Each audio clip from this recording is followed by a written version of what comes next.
Sometimes, when everything seems to be in place, when life is running smoothly, when urgent problems fade away and things finally appear to be going well, an uncomfortable silence arises.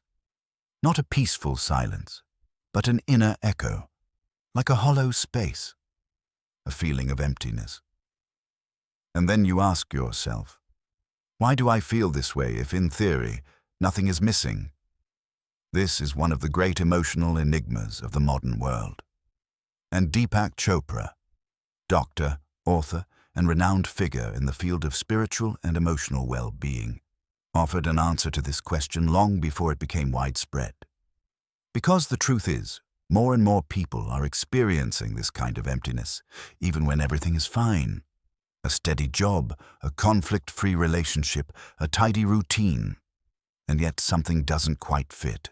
There's no excitement, no real sense of purpose, as if the soul weren't invited to the life we're living. Chopra explained that this emptiness doesn't arise from a lack of external things, but from a disconnection with who we are. It's not happiness that fades. It's the soul itself, no longer being expressed. We live in a society where material comfort has become the ultimate goal. Having a steady income, a partner, a nice home, a yearly holiday. But Deepak Chopra presents a deeper truth. If the meaning of your life depends on external things, you will eventually feel empty. Because the external world is always changing. And above all, it can never satisfy the hunger of the soul. In fact, many people who feel lost or disconnected today already have everything they ever dreamed of. And that makes it even more confusing, because if what you thought would make you happy doesn't, then what's left? This is where Chopra's vision comes in. Purpose isn't found in what you do, but in how you vibrate. Your job, your house, your routine. None of that matters as much as whether you're aligned with your true self, and that can only come from within. Deepak Chopra suggests that modern suffering doesn't always come from pain, but from disconnection. We are increasingly disconnected from our bodies, our emotions, our breath, our purpose, our present moment. Many of us operate on autopilot. We wake up, go to work, complete the tasks we have to do, reply to messages, hit the gym, post on social media, have dinner, go to sleep, and repeat. And within that structure, we lose what truly matters. The connection to our essence, to what genuinely lights us up inside.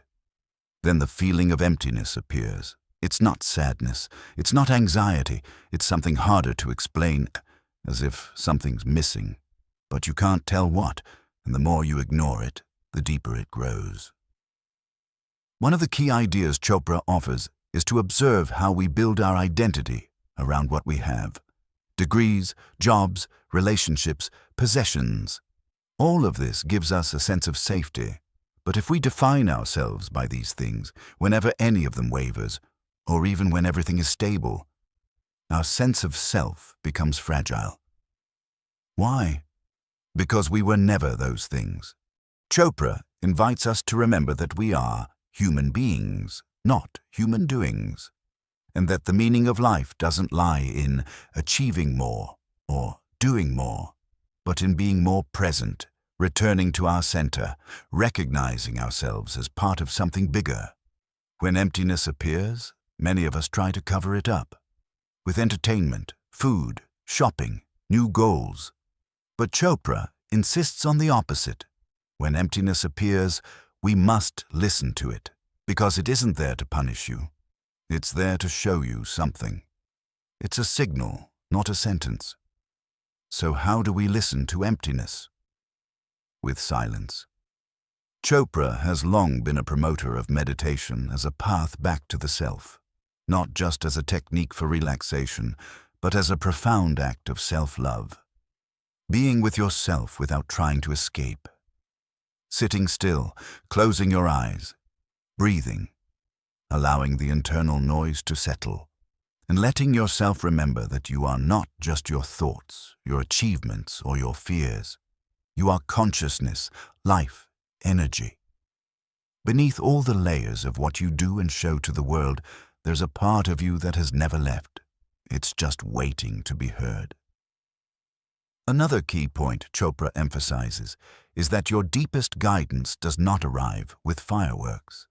It arrives subtly, in the intuition you feel when something doesn't sit right, in the spark you feel when something excites you, in the peace that arises when something simply makes sense. But to hear those whispers, you must make space. You can't hear them if you're rushing around all day, overloading your calendar to avoid feeling, or surrounding yourself with so many stimuli that you leave no room to truly sense what you need. Chopra suggests simple yet transformative practices. Meditating for a few minutes a day, walking in silence, writing down how you feel, giving thanks for small things, looking up at the sky. Not because they're trendy wellness habits, but because they help you return to your center. And from there, everything becomes clearer. Another big modern confusion is the belief that the goal in life is to be happy. But Chopra questions this. Chasing happiness as a goal creates pressure. And if you're not happy, does that mean you're failing? That you're broken? He offers a different perspective. Inner peace as a baseline state. Because happiness is a fleeting emotion like all others. But inner peace is a state you can cultivate.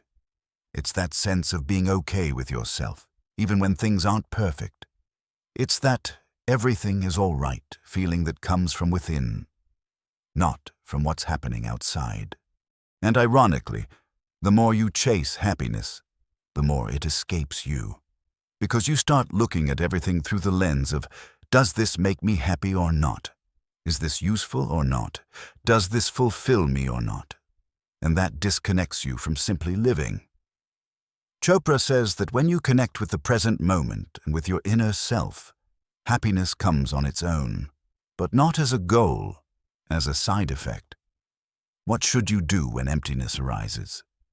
According to Chopra, emotional emptiness isn't a problem to fix, but an opportunity to observe. When you feel it, don't mask it. Don't run. Ask yourself, am I connected to who I truly am? Am I doing things that hold meaning for me? Am I living on autopilot, or am I present? Am I trying to feed my soul with things that don't nourish it? And after that, gift yourself presence. You don't need to change your whole lifestyle.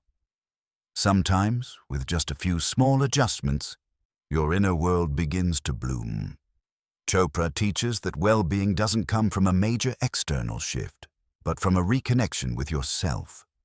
You can start with something as simple as this. Every day, gift yourself 5 minutes of silence. Breathe. Notice how you feel. Listen to your body. Honor your feelings without judgment, and gently ask yourself, what do I truly need today? The answer won't always be clear, but the practice of asking it daily will slowly transform your relationship with yourself. And over time, that dissolves the emptiness. Deepak Chopra doesn't offer magical formulas. What he proposes is a return, a way back to the soul, a way to stop looking outside for what can only be found within, to let go of the obsession with being okay and instead learn to be present, which is not the same thing. Living from the soul means allowing yourself to feel, letting your emotions speak to you, letting your body guide you, letting your intuition lead you. It means releasing the shoulds and beginning to follow your true desires, not those imposed by society, but those born from your heart.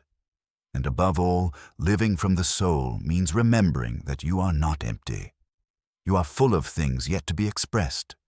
You are waiting to come back to yourself, to your voice, to your rhythm, to your light. If today you feel empty, even though everything seems fine, you're not failing. You're waking up. You're beginning to see that there is more, that you deserve a life that not only looks good on the outside, but also feels right on the inside. Deepak Chopra reminds us that emptiness is not the end of the road. It's the beginning of a new one. And when we stop covering it up and start listening, it leads us straight to our deepest truth.